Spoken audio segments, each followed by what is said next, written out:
The letters had no return address, no fingerprints, no DNA, just accusations written in block capitals, mailed to dozens of people in a small Ohio town. They named affairs, they named secrets, they threatened murder, and whoever wrote them knew things that nobody should have known. Circleville, Ohio, a quiet community of roughly 12,000 people, 30 miles south of Columbus, the kind of place where everyone recognized each other at the grocery store, where rumors traveled fast but rarely made it past the county line. In the spring of 1976, residents began receiving anonymous letters. The handwriting was distinctive, large block print, always in ballpoint pen. The envelopes were postmarked from Columbus, never from Circleville itself. At first, only a handful of people received them. Then the letters multiplied. By the end, hundreds had been sent to residents across Pickaway County. Everything felt ordinary in Circleville before the letters arrived. Then something changed. The first known targets were Mary Gillespie, a school bus driver, and her husband Ron. The letters accused Mary of having an affair with the school superintendent, Gordon Massie. They warned Ron to make her stop. They threatened the children. Stay away from Massie or pay the consequences. The Gillespies told no one at first. Ron tried calling a number the letter writer had included. According to Mary, he spoke with someone, but the conversation revealed nothing. The letters kept coming. On August 19, 1977, Ron Gillespie received another letter. He grabbed his gun and drove out into the night. His pickup truck was found crashed into a tree on the outskirts of town. Ron was dead, a single gunshot wound. His own rifle lay across his lap. The sheriff ruled it a single vehicle accident. Ron had been drinking. The official conclusion was that the gun discharged on impact, but his family never accepted that explanation. The letters did not stop after Ron's death. They intensified.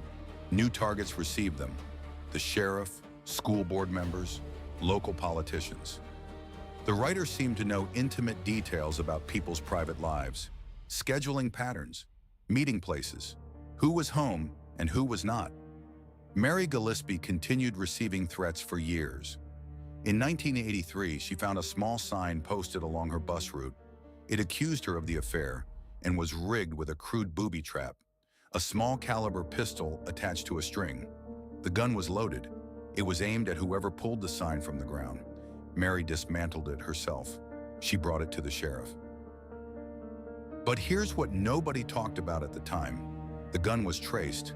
Its serial number led investigators to Paul Freshour, Mary Gillespie's former brother-in-law. He was arrested, tried, and convicted of attempted murder for the Booby-Trapped Sign in 1983. He was sentenced to 7 to 25 years, and everyone assumed the letters would finally stop. They did not stop.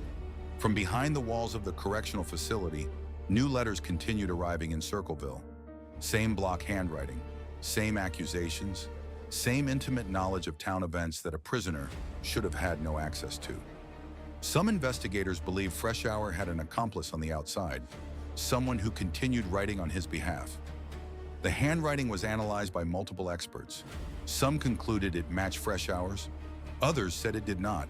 And yet Freshour himself denied everything, from the day of his arrest until his death in 2012. Others have argued that Freshour was framed entirely. The booby-trapped gun was suspicious. Why would anyone leave a traceable weapon at a crime scene? Freshour had no clear motive for many of the letters, which targeted people he had no known connection to. His supporters pointed out that the writer demonstrated knowledge of events occurring in town while Freshour was incarcerated. But there was a problem. Freshour was denied parole multiple times specifically because he refused to admit guilt. If he was innocent, someone wanted him to stay silent. A third theory emerged over the decades. Multiple people were writing the letters. The campaign may have begun with one individual and been adopted by others, copycats or collaborators who saw an opportunity to settle their own grudges anonymously. This would explain the shifting targets, the varying levels of personal knowledge, and the continuation after Freshour's imprisonment. And yet no second writer was ever identified. No confession ever surfaced. And then came something nobody expected. In 1994, the television program Unsolved Mysteries aired the Circleville case nationally. Tips flooded in. The show received hundreds of calls. Investigators reopened leads, but not a single tip led to a confirmed identification of the letter writer. The attention only proved how thoroughly the case resisted resolution. What remains is a question about the nature of small-town terror. The letters weaponized something that already existed: gossip, suspicion, the fear of being watched. In a community of 12,000, anonymity should be impossible. Everyone knows everyone, and yet someone operated in plain sight for over a decade, mailing hundreds of letters, and was never conclusively identified. The Postal Service could not trace them. Law enforcement could not stop them. Forensic analysis could not agree on whose hand held the pen. Paul Freshour served 10 years, maintained his innocence, and died without answers. The letters eventually stopped arriving. Nobody has ever explained why. Hundreds of letters, block capitals, no return address, a man convicted, the letters continuing from behind prison walls, a town that spent decades looking over its shoulder. What kind of knowledge does a person need to terrorize an entire community? And what kind of silence does a town keep to let it happen? The Unsolved Vault. New cases every week.